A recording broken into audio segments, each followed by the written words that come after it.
Hello, everybody. I'm here checking in. I've got the song. It's almost all done.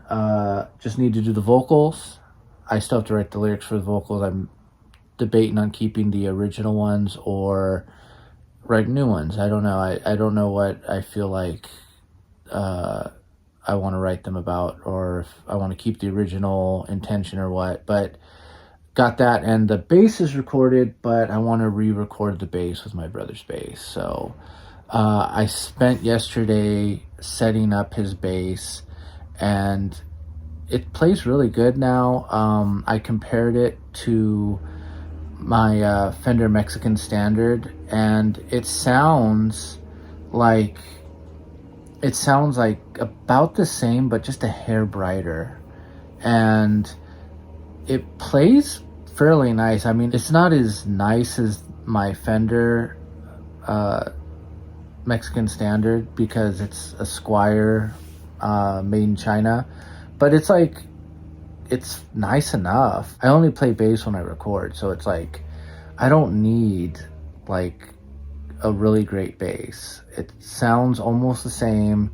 It plays nice enough, and it does the job. I don't need anything great, it just has to be good enough. And who cares about bass anyway? It's just the bass. But anyway, so this is what I got so far. I'm thinking of shortening the verses. I might put a little lead thing in there, but I might also just shorten them. I don't know. So here's what I got so far.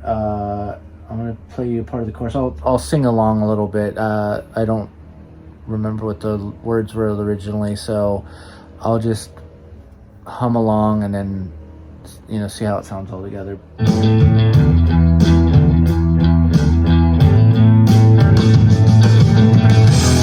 so happy inside, I'm still the same.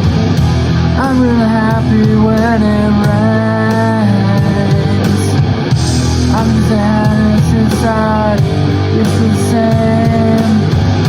I'm really happy when it rains.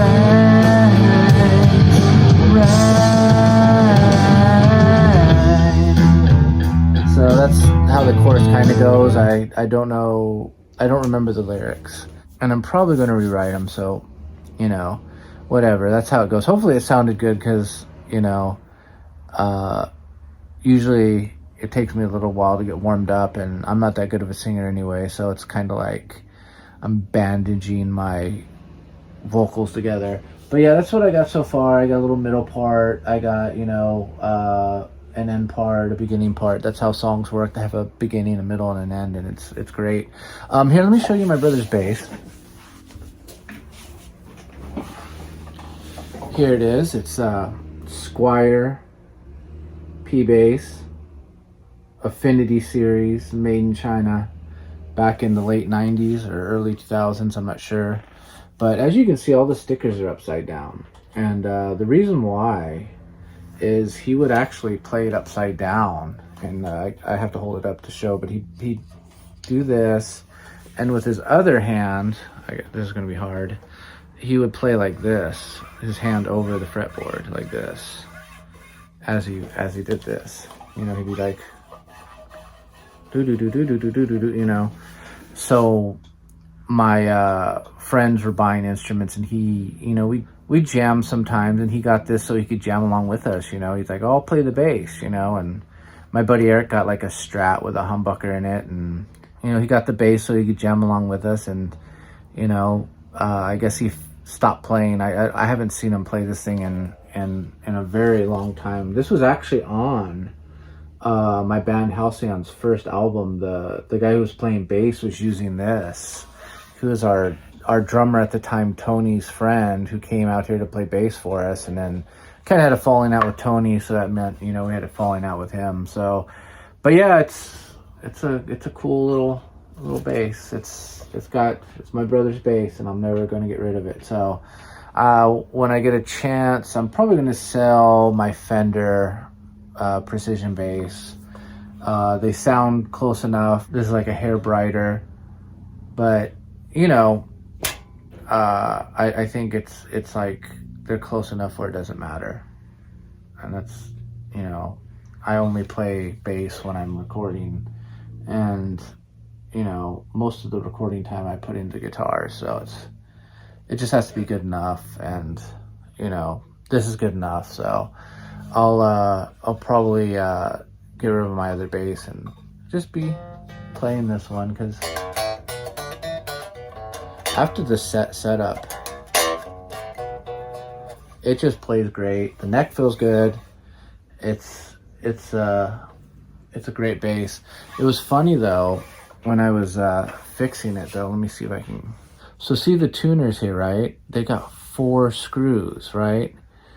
But only 2 of them are real. And so what happened was, as you can see, there's a little chunk of wood missing. This screw here, like this must have got hit or something. This pops out, and only thing holding was this screw. So I unscrew it, and this screw and this top screw here are fake. They just go just far enough into the metal, and they only drilled holes into the wood for this screw and this screw. So I don't know if that was like a cost-saving feature, you know, for the Made in China series. I don't know, but it sounds good enough. It plays good enough.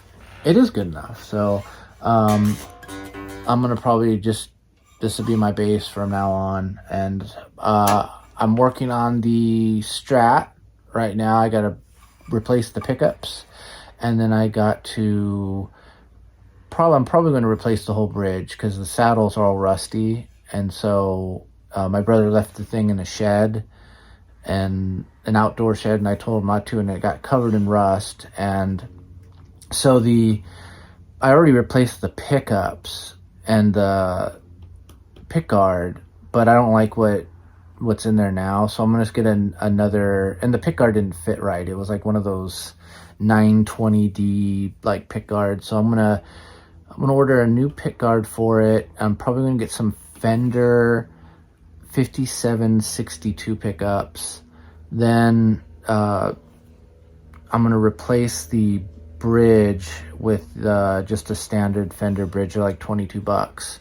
And then the neck is a little rough in some places, like the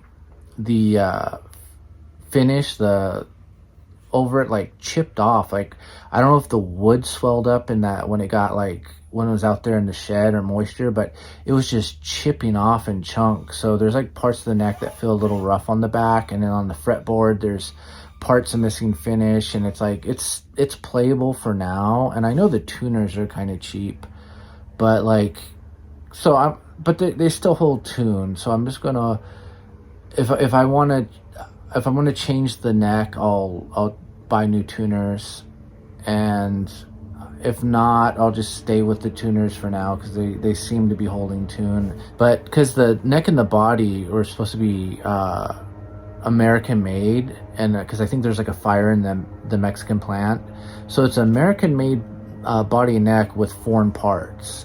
And so I don't know, the neck being so is like, if not, I'll get like a soft V50s neck and put some like of those little vintage tuners in it. And if I decide to keep it, then I'll just keep the tuners that are on now for now, because they work fine.